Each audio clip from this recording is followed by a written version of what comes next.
tirito, te voy a poner un tirito. ¿Cómo? ¿Cómo dice usted? Coge, lleva. Ahora, como que nada.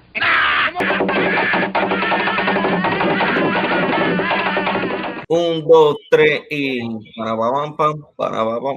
pam. Dime, Juli, ¿cómo anda la cosa? ¿Cómo está todo? Aquí hacer, luchando la primavera. ¿Tú sabes cómo es eso? Así hay que trabajarlo de esta manera, porque el otro día. Ahí sí los árboles cambian de estación en estación, ¿eh? Aquí sí esto es como Vivaldi, las 4 estaciones. Aquí sí no hay variante. Esto sí no tiene. Aquí sí no te puedes esconder. No es como tú que estás gozando la papeleta ahí. Tú sí estás viviendo la vida. Que es bonito eso del cambio de las estaciones. Yo he aprendido a ver también el cambio de las estaciones aquí. Aquí todo uno se adapta. No, yo te voy a decir Pero una yo cosa. las veo, por ejemplo, los mosquitos, las cucarachas, los comejenes, eso también. Bueno, se tiene que ver con las estaciones. Cada cual mira las cosas como pueda. El tema es, no, el árbol se puso rojo, el árbol se puso amarillo, se cayeron las hojas. No. Mira, llegaron los mosquitos con dengue, llegaron no sé qué. Y hay una estación que lleva más de 1 año y medio ahí para plantar, la de la COVID, la estación COVID. Esa. La estación COVID y la muerte de Chocolatín. Yo rompí el récord de más tiempo sin nada que echarle a la leche. Yo, privilegiado, que yo no tomo leche, no, evidentemente, es una cosa, una mala costumbre, pero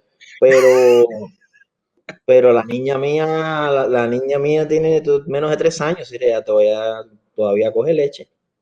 Pero, no, te eso salvaste. que acabo de decir es una frase, la frase que acabo de decir está prohibida en media América Latina. Coge leche, eso es lo peor del mundo. Mejor cerramos aquí. Y en una niña de 3 años, peor todavía. Esa frase es horrible. Pero el tema está oye, que es grave el tema de no tener nada que echarle a la leche de los niños. No, pero eso es parte de un estado natural, que es un estado de operación de las cosas. Es igual que la nota que estábamos viendo el otro día, de que le redujeron, no tenían bolsas de nylon para echar yogur de soya y dijeron que le iban a dar a los niños una mezcla de batido. Sí. No sabemos qué cosa es una mezcla de batido. No sabe. Sí, realmente eso es algo que ya se vendía hace tiempo, esa cosa de mezcla de batido. Lo que pasa es que hace tiempo no sabemos qué cosa es. Pero quiero decir, no es nada nuevo, ¿no? Pero sí, eso. Además, los nombres que pone, yo no sé si serán cuadros de comercio interior. Yo creo que sí, que deben ser cuadros de comercio interior, son las mismas, o son nombres incluso hasta científicos, porque la gente se quejó mucho del tema del tema de las tripas, no sé qué, pero cuando tú miras las normas legales que explican todo lo que se importa en el país, lo que se exporta, qué sé yo, y tú ves que las cosas que comemos se llaman piltrafa, depauperación, no sé, eso de las gallinas decrépitas, no, ese es un nombre técnico. La gallina que ya deja de poner huevo es decrépita, es una falta de respeto con las gallinas, y es discriminatorio, es una pila de cosas. Yo espero que con la nueva norma esté prohibido decirle decrépita a una gallina que no pone huevo. O sea, normal pasó un nuevo momento de su vida, avanzó hacia otro estatus. Debe ser una de las cosas que hay que incluir en el decreto de bienestar animal. Me imagino que ahí la incluirá. Por eso es que no se publica, porque es súper complicado hacer el reglamento. Es súper complicado. ¿Qué es eso de decrépito? No. Pero mira, ahora ya dejamos de reírnos, porque tú te pasas la vida riéndote. Yo no puedo reírme porque yo tengo que coger las cosas serias, porque aquí esto es como Laurel y Hardy. No, aquí yo soy serio, ya te vería. Lo que te iba a decir, ahora que estás hablando de discriminación, te digo de nuevo, que a mí la gente me pregunta muchas cosas. Y ahora están pasando cosas interesantísimas, ¿no? Y se están produciendo unos debates súper interesantes.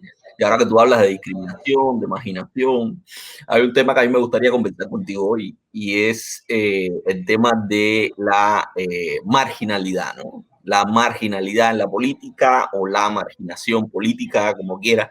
Entonces, nada, yo quería un poco conversar contigo, qué tú crees con relación al asunto, cómo lo ves, si te parece que es un espacio de reivindicación de derechos, hablar de cuidado y hablar de malas palabras y decir expresiones de ese tipo, pues realmente te coloca en una posición de la cual habría que excluirte, ¿no?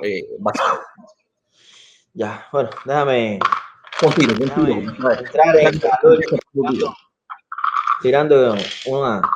Vamos a mantener, vamos a tirar con las Q. Vamos a tirar con nada, 3 Q. Todo. Nada, pero estás trabajando. Hoy tengo que confiar en ti porque ayer me metiste carabina, no sé cuánto negrito, no sé cuánto, no sé qué. Hoy me tiraste 3 Q, eso es un tiro decente. Increíble, confiable. Sí, sí. Eloy, compadre, ese tema, ¿sabes? Eso sí, es algo que realmente ha sido una preocupación de mucha gente durante mucho tiempo. Ahí hay muchas cuestiones. Una de las cuestiones interesantes es la gran hipocresía que eso significa, hipocresía cultural, hipocresía política, porque además de no hacer una evaluación completa de la sociedad cubana y de la cultura cubana y de lo que hemos sido, de lo que la revolución tampoco cambió, y que hemos sido siempre, es además de eso una evaluación hipócrita desde el punto de vista político, porque cuando personas que bailan reggaetón o que hacen fiestas populares, lo hacen dentro de la oficialidad o acompañando movilizaciones culturales y políticas de la oficialidad, es una buena conducta. Es decir, has visto a nadie diciendo que hay personas vulgares en los bloques del 1 de mayo. Evidentemente, 1 millón de personas desfilando no son 1 millón de gente de artes y letras. Tú nunca oyes decir ahí, bueno, aquí, bueno, sabemos que aquí hay un montón de personas vulgares desfilando. La persona el narrador, el conductor de la televisión que está narrando los desfiles del 1 de mayo no distingue ni margina a las personas que van haciendo rumba, ni la conga santiaguera se usa de forma negativa, ni se ultraja a la conga santiaguera, ni a los que van bailando en la conga, cuando esta conga hace cantos o repite estrofas que apoyan el régimen. Por lo tanto, hay una cuestión ahí clara de hipocresía también, de usar el epíteto y la clasificación y la calificación cuando hace falta y en el momento que haga falta de una manera eminentemente oportunista. Yo creo que es mucho más serio analizar el papel que tienen los diferentes grupos sociales en cualquier cambio en un país, la forma en que las personas han vivido y siguen viviendo en Cuba durante décadas, las maneras en que se desenvuelve y se desarrolla la desigualdad en el país, la inequidad social, los grupos que han quedado en indefensión y que son grupos que necesitarían una protección especial en el país, la crisis de la educación en Cuba, que es una educación pública y estatal, la manera en que todas estas personas que son hijas de un sistema, todas nacidas en la revolución, que todos dijeron en el matutino seremos como el Che y que lo estaban haciendo por el comunismo, ahora piensan de otra forma. Creo que todo eso son crisis de algo que ya hemos hablado otras veces, crisis de la identidad del socialista cubana y crisis también de los valores propios de la revolución, que han hecho que las personas se vayan desmarcando de un proyecto social que se les ha desdibujado delante y están produciendo su propio proyecto, que es un proyecto en muchos casos de supervivencia. Y dentro de un ambiente de supervivencia, evidentemente, tú no puedes esperar citas a Lezama Lima y a Vigilio Piñera todo el tiempo. Es decir, eso es algo que no sucede normalmente en ninguna parte del mundo, en ningún momento de la historia. Ahí hay otra gran hipocresía, que los teóricos, los intelectuales de ahora se rasguen las vestiduras y se quieran tirar las pelucas al viento aquí ahora por malas palabras y por perreo en la calle. Es una falta de respeto porque cuando los 28 de septiembre, esperando el 28 de septiembre, se hacen fiestas de comité con cualquier tipo de música, nadie dice que está mal, ¿no?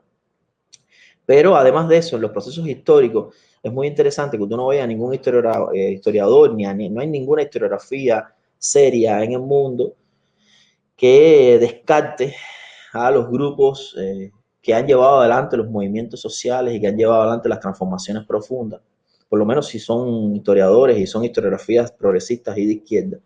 Pero son precisamente las historias reaccionarias y los historiadores e historiadoras reaccionarios los que borran del mapa a los supuestamente marginales y vulgares de los acontecimientos históricos. Entonces, es lamentable que la intelectualidad cubana ahora socialista y de izquierda llame marginales a la gente que les son propias, ¿no? Imagínense, si son marginales la gente de San Isidro, entonces, ¿qué va a quedar para las personas que están privadas de libertad en establecimientos penitenciarios, que evidentemente no cuentan para nadie, porque fíjate que no mencionan nunca en los medios de difusión, no se saben las cifras de las estadísticas, no hay ningún estudio serio que diga cuántas personas hay, tú no ves reportajes de televisión ni de nada, de ningún tipo en Cuba, ni de prensa plana, ni de nada, donde se vean entrevistas a reclusos, el tamaño de la colchoneta, la cantidad de veces al día que toman agua, el salario que tienen, las veces que pueden ver a sus hijos.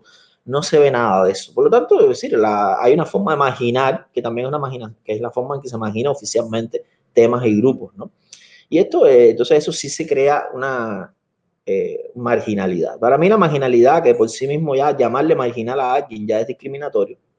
En Cuba sería claramente discriminatorio, está prohibido discriminar a cualquier persona en Cuba por cualquier motivo, por lo tanto llamarle marginal a una persona para mí es discriminación según la Constitución, es lo que dice la Constitución. Y además habría que ver entonces quién fue el que puso el margen, ¿no? Es decir, quién queda adentro y quién queda afuera. Porque para mí lo que estamos hablando son de ciudadanas y ciudadanos cubanos que viven en condiciones diferentes y por lo tanto la desigualdad habría que ver quién la causa, cómo se causa y qué ha quedado, cuál es la razón histórica por la cual San Isidro hoy se parece al San Isidro de principios del siglo XX. O incluso en algunas cuestiones está peor. Entonces, eso es un gran problema, que es lo que debería interesarnos más. Y cómo está el abasto de agua, las redes, toda la red hidráulica, el tema de las construcciones, la forma de vida, las relaciones paterno-filiales en el barrio, la manera en que las niñas y los niños viven, cómo se aprovechan de un ambiente donde supuestamente el turismo había sido exitoso, si eso ha llegado a cambiar la vida de las personas, ¿qué sería lo que más nos debería importar para que las personas puedan salir de su propia situación de pobreza y puedan relanzarse en la sociedad, el empoderamiento cultural, político, de todo tipo? Porque si no, ¿de qué estamos hablando? Es decir, el mismo hecho de que en una revuelta el padre salga con el niño, que fue analizado muy bien por Arencibia en ese artículo del Toque, muy interesante, donde él dice, sí, pero hay que ver por qué razón esa persona sale con el niño. Es decir, eso es lo que es serio desde el punto de vista periodístico, desde el punto de vista investigativo, desde el análisis social y de la preocupación como personas que comparten nuestra ciudadanía y nuestra nacionalidad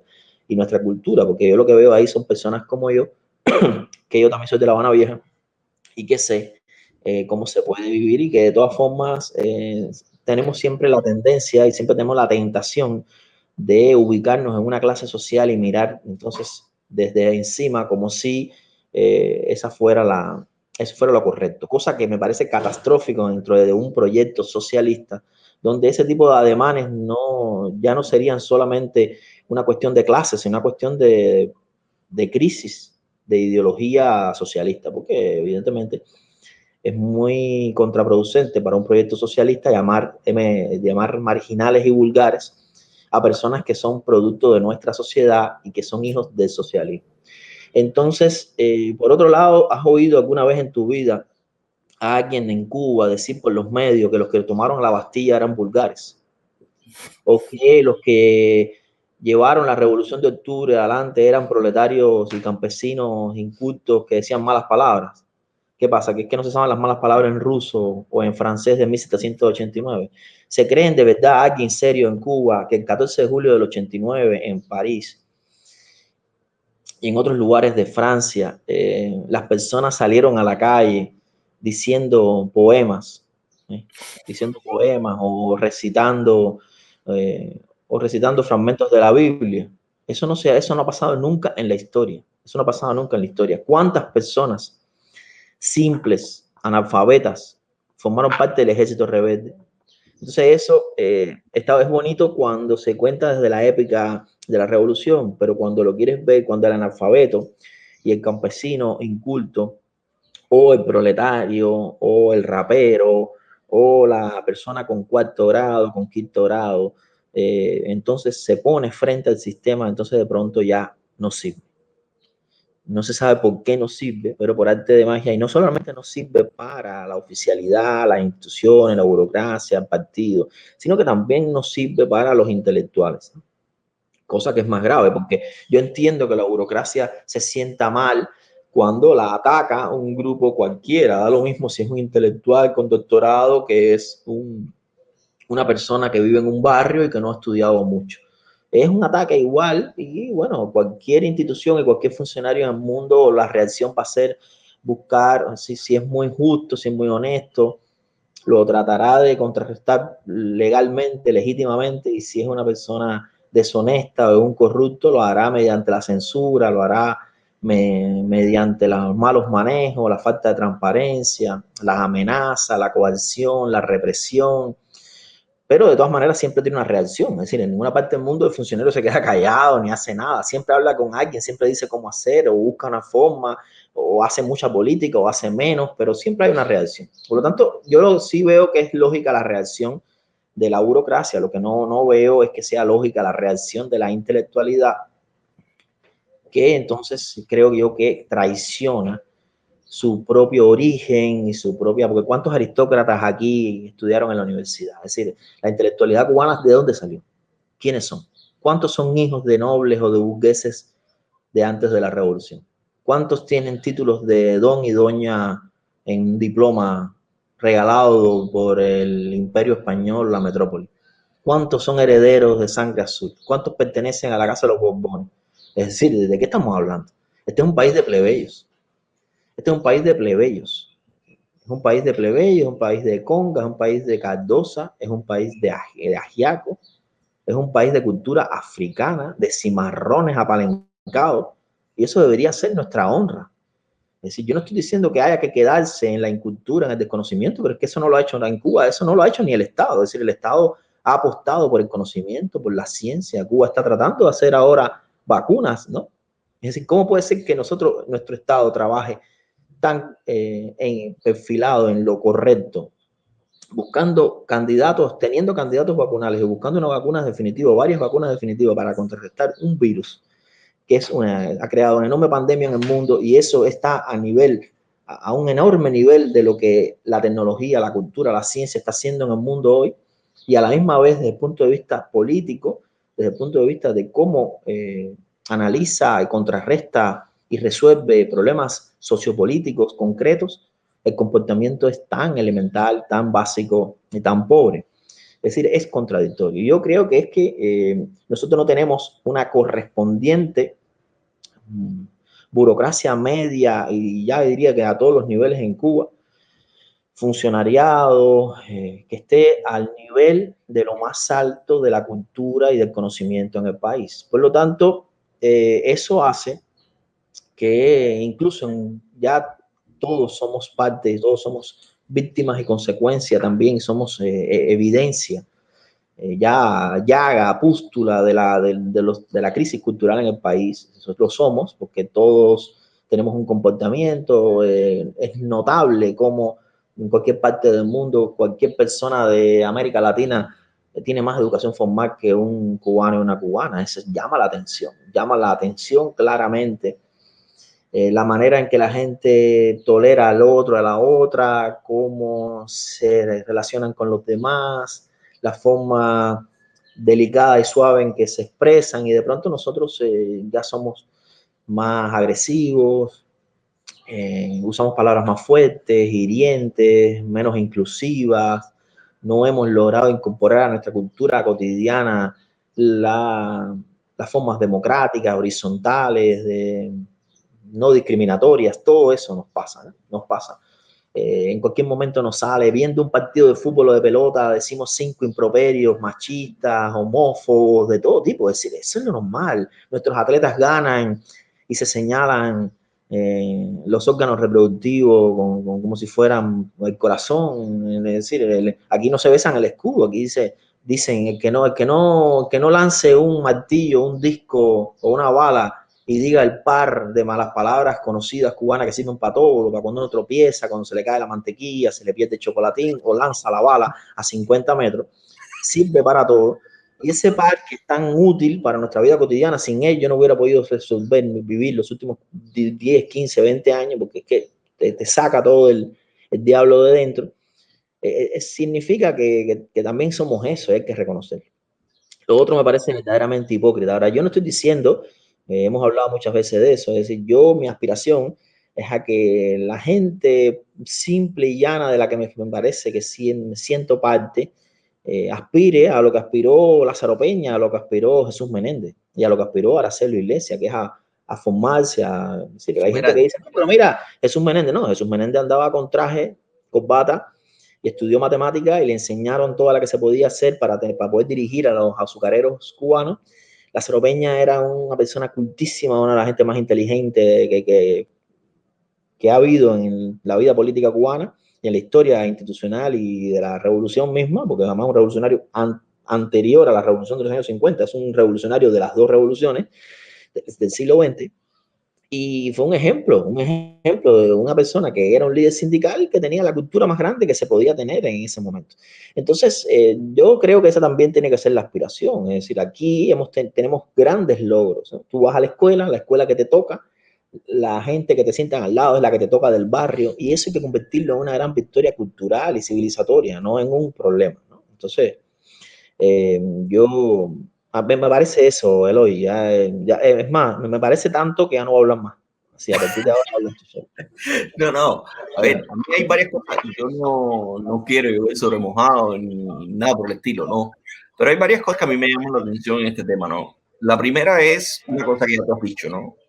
Es hablar de marginalidad sin pensar en las causas y sin señalar a qué le llamamos marginalidad, ¿no?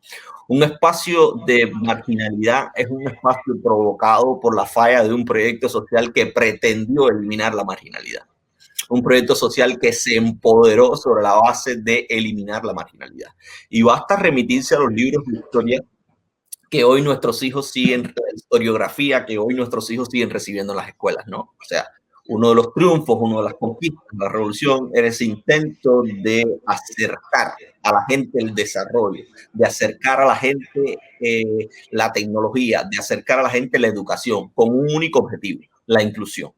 Y hoy cuando yo veo esa historiografía, que es la misma que pueden recibir nuestros hijos en las escuelas, y la comparo con las posiciones que se asumen tanto desde la oficialidad como desde este espacio de intelectualidad que tiende a señalar la marginalidad, evidentemente lo que se está generando es una brecha de desinclusión.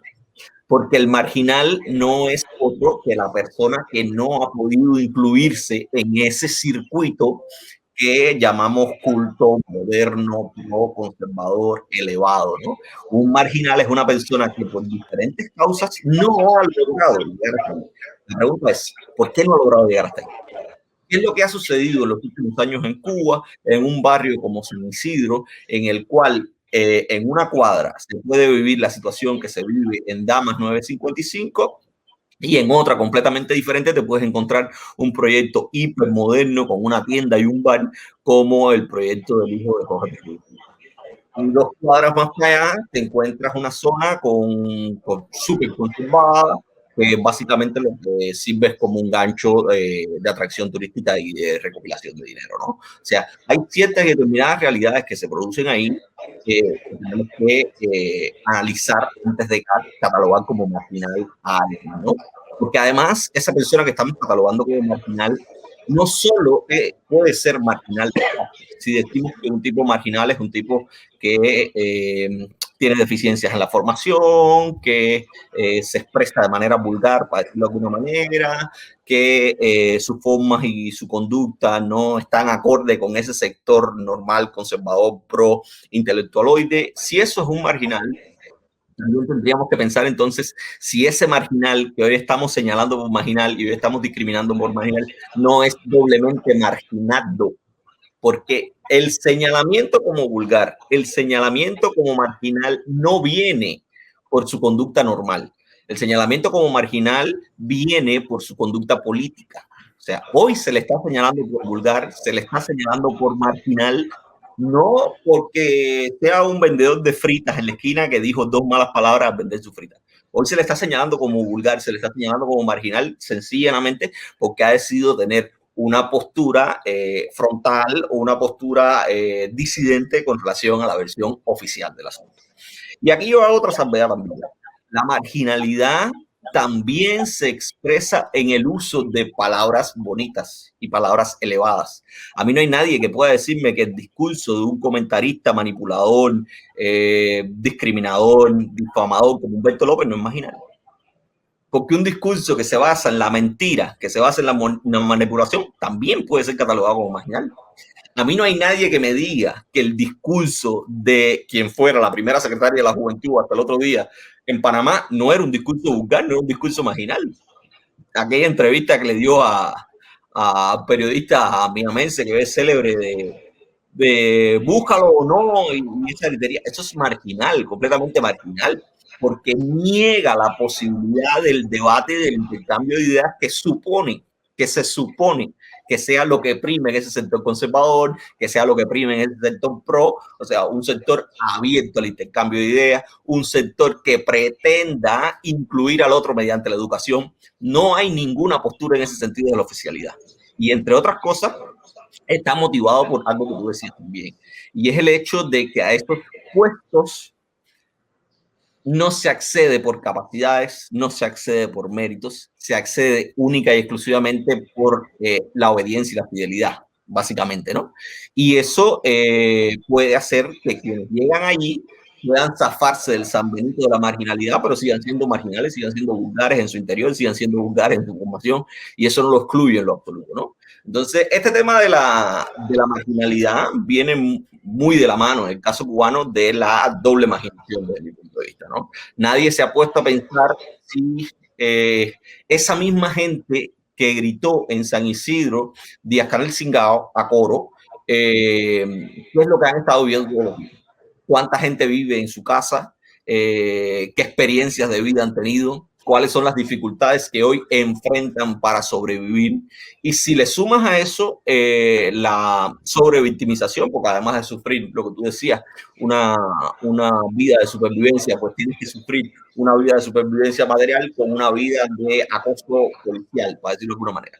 ¿Quién no reaccionaría de manera marginal con las dos palabras que tú dices que te han salvado la vida en los últimos 10 años ante una situación como esa? ¿Quién podría pedir una rosa blanca en una situación como esa cuando muy probablemente ni rosa encuentro ya? Son situaciones que a mí lo que más me llama la atención también, igual que a ti, es los posicionamientos de gente que sí no tiene ninguna justificación para decir que su pensamiento es marginal. O sea, son gente que teóricamente pertenece a este grupo avanzado, que no son marginales, que pertenecen a este grupo estudiado, a este grupo pro, que lo que tendría es que favorecer la inclusión de esa gente, la educación de esa gente, el reconocimiento de la condición humana de esa gente, que es lo primero que también se ha perdido de vista, ¿no? O sea, el marginal, el ser marginal, el ser vulgar, te coloca en una posición inferior a la del ser humano. Te coloca en una posición de irrespeto, te coloca en una posición de discriminación. Eso es contrario a cualquier lógica. Y eso te hace mucho más vulgar, mucho más marginal, porque te hace un marginal de conciencia, te hace un marginal consciente. Una de las cosas de los marginales, muchísimas veces, de los marginados, es que no tienen o no han adquirido una conciencia muy clara de su marginación. Simple y llanamente actúan como viven, una reacción espontánea.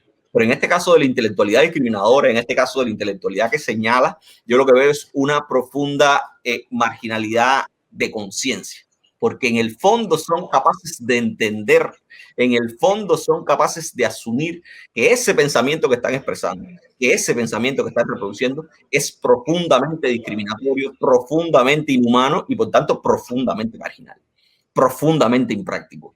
Y yo creo que eso es doblemente remarcable, ¿no? Y en este caso en especial del movimiento San Isidro, aquí hay otro tema también que hay que incluir, y es el tema de que todo el mundo en Cuba espera que cualquier movimiento, cualquier iniciativa ciudadana se convierta en una iniciativa mesiánica.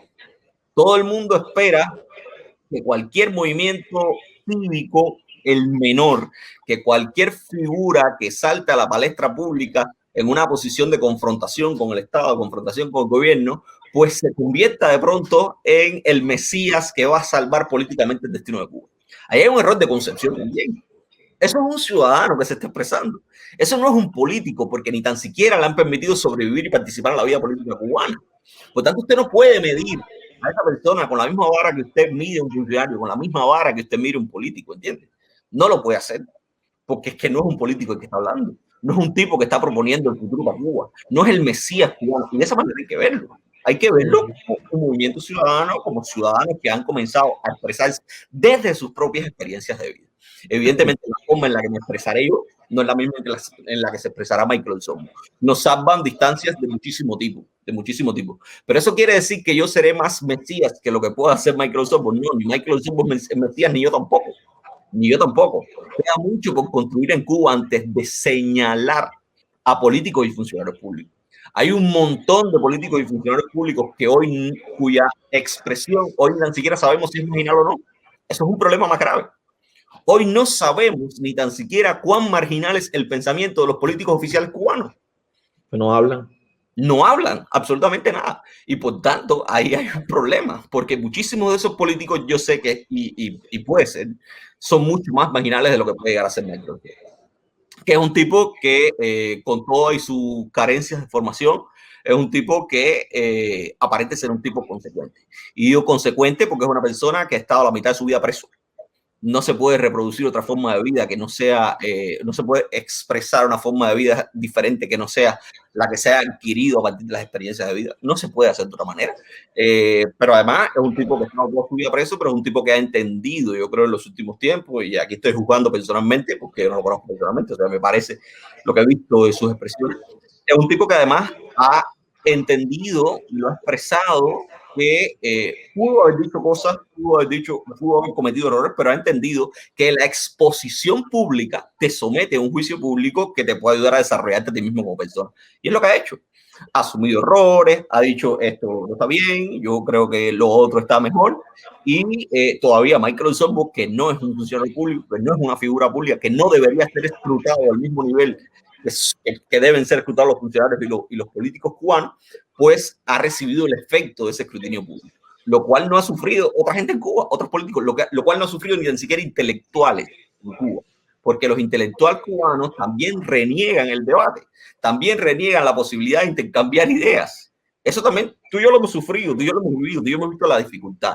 Y yo también creo que hay un pensamiento, vuelvo y repito, profundamente marginal en esa concepción de renegar el intercambio sobre la base de respeto.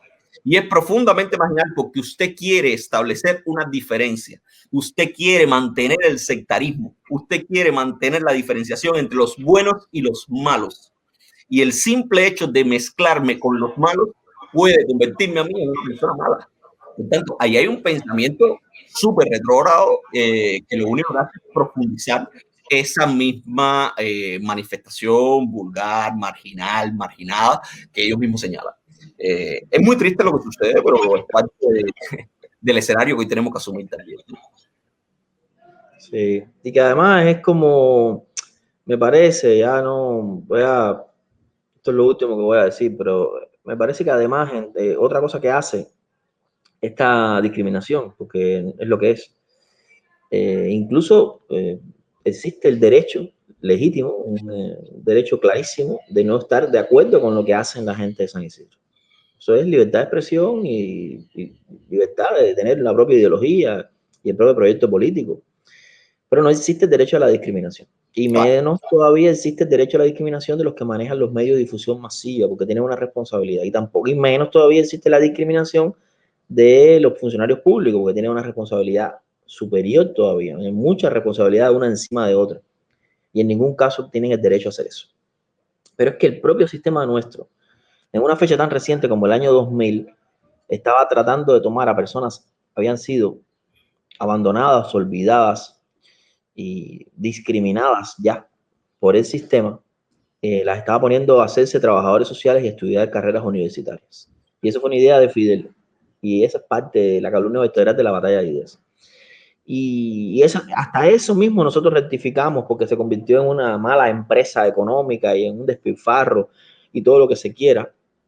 Pero es el mismo sistema que cuando triunfó la revolución tomó a las mujeres prostitutas profesionales y las convirtió en personas con oficios y que no las discriminó y que después se hizo imposible saber en nuestra sociedad quién había sido una persona que se dedicó a la prostitución y quién no. Eso es un ejemplo de lo que hace una revolución. Y yo creo que no es un ejemplo llamarle después de tantos años marginales a gente que el mismo sistema ha puesto en un lugar determinado. Porque hay que recordar que nosotros tenemos escuela obligatoria hasta los 14 años en Cuba y por alguna razón nuestro sistema ha sufrido a punto de que las personas, incluso bajo estas normas, llegan a tener solo un cuarto grado o un quinto grado, ¿no? Y eso es grave. Eso es grave porque eso significa una derrota, por lo menos parcial, de un proyecto político, económico y social, y moral y ético, y alternativo al del capitalismo dominante en el mundo, que es lo que nosotros queremos ser.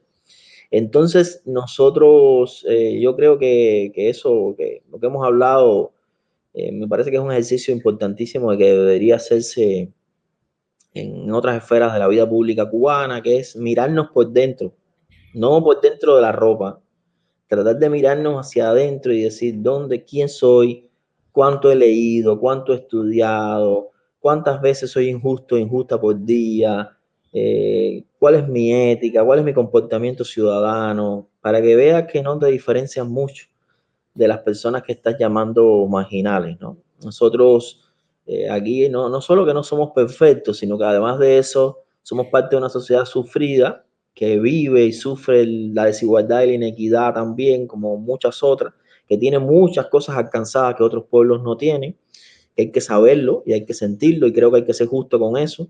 No estoy hablando de agradecer de rodillas a nadie por lo que ha pasado, esa lógica de que yo me paso la vida agradeciendo, no es eso, es un tema de comportamiento y de mirada justa a lo que tenemos y lo que no tenemos.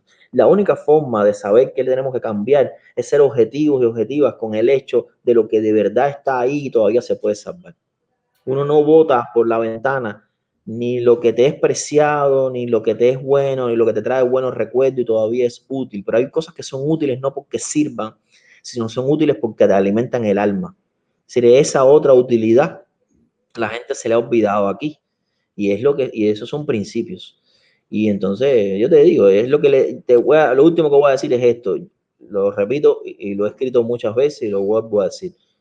Hace mucho rato que mi propia marginalidad lo único que me permite es trabajar bajo y por principios, pero el optimismo y el entusiasmo ya los perdí. Por lo tanto, viste, también me puedo poner serio a veces, por un momento, por un momento. Ya se quitó. No, yo al final de la jornada me parece muy, muy interesante, ¿no? Y yo recuerdo siempre ahora que tú dices esto de que lo que reclama la virtud, ¿no? A mí me parece un análisis, aunque conscientemente no lo sea, un análisis profundamente religioso, para ni decir cristiano, ni decir nada de eso. Hay una visión trascendente ahí detrás. ¿Por qué pensar yo hacia adentro? ¿Por qué pensar en como persona? Si al final lo que importa es vivir hoy por hoy, ¿no? Y yo creo que lo que importa no es vivir hoy por hoy. Hay un pensamiento trascendente detrás de eso, o al menos así yo. Pero yo siempre recuerdo que aquí volvemos a lo mismo, ¿no? ¿Cuál es la historia de esos marginados?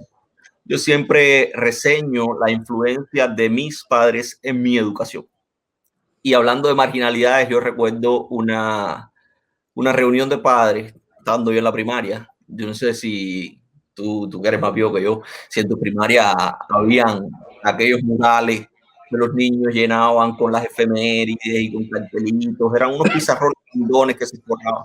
Bueno, Raúl había acabado de dar un discurso y una de las frases del discurso, de las frases finales del discurso era "al combate coño". Y esa frase estaba puesta justo sobre ese mural de mi aula de la primaria. Y nosotros como niños, bueno, el general de ejército dijo combate coño y repetíamos combate coño y repetíamos combate coño. Y mi mamá fue a una reunión de padres, una reunión de padres ahí mismo y lo primero que vio fue el mural con el combate coño. Mi mamá metió un atiendan todos allí terrible porque le pareció muy marginal y muy jodida, para decirlo de alguna manera, la frase en un aula de niños de al combate coño, ¿no? No solo por la referencia al combate, ¿no? Que además era un discurso, todavía hoy es un discurso bastante, ese discurso de trinchera está bastante amplificado en Cuba, de resistencia, batalla, combate. Eso sigue siendo hoy parte común del lenguaje cubano, sino sobre todo por la vulgaridad de la palabra que acompañaba y que indicaba el combate, ¿no? En un aula de niños. Y yo recuerdo que después de aquella atiendan todos que dio mi mamá en aquella reunión de padres, aquel lema desapareció, ¿no? Aquel cartel fue retirado, pero es una muestra de cómo se puede ser marginal por esencia. Porque a mí me parece que mirando sobre la base de los estándares que estamos analizando a la gente de San Isidro, decir al combate coño es profundamente marginal. Y ahora muchos me dirán, no, pero entonces las circunstancias en las que el general de ejército lo dijo, incitando un combate, incitando una postura, bueno, habría que ver también las circunstancias en las que la gente de San Isidro asume sus posturas, las circunstancias en que la gente de San Isidro se expresó públicamente, porque lo otro es decir que no fue San Isidro que se expresó y decir que fue un grupúsculo de gente en San Isidro que se expresó y no querer generalizar ese asunto también es una falta de objetividad terrible. Pero entonces hay que ver las circunstancias en las que la gente se expresa. Porque si vamos a utilizar las circunstancias para justificar las marginalidades en algún momento, pues tenemos que utilizar esas mismas circunstancias en otros momentos, aunque nos parezca políticamente incorrecto, ¿no? Y ahí yo creo que hay un problema de coherencia, ¿no? Y yo ya sí, ahora el que no habla más soy yo creo que se me ha pasado el tiempo y a mí me va a llamar otra gente más importante que yo. Lo último que voy a decir es una frase de Almeida. Aquí no se rinde nadie, pero no vamos a decir la última. No, coño, mira, ahí está otra. Ahí está otra. Ahí está otra. Es parte de la déjame tirar por última vez. Déjame tirar por última vez. ¿Qué sacaste? Ahora me vas a decir que carabina natural, ahora me vas a decir. No fue natural, pero fue carabina. Levanta los daditos para creer en ti y no me los vires. No, los tengo aquí. No, este internet, esta carabina esta carabina por internet no me gusta. Te voy a poner un tirito. ¿Cómo? ¿Cómo dice usted?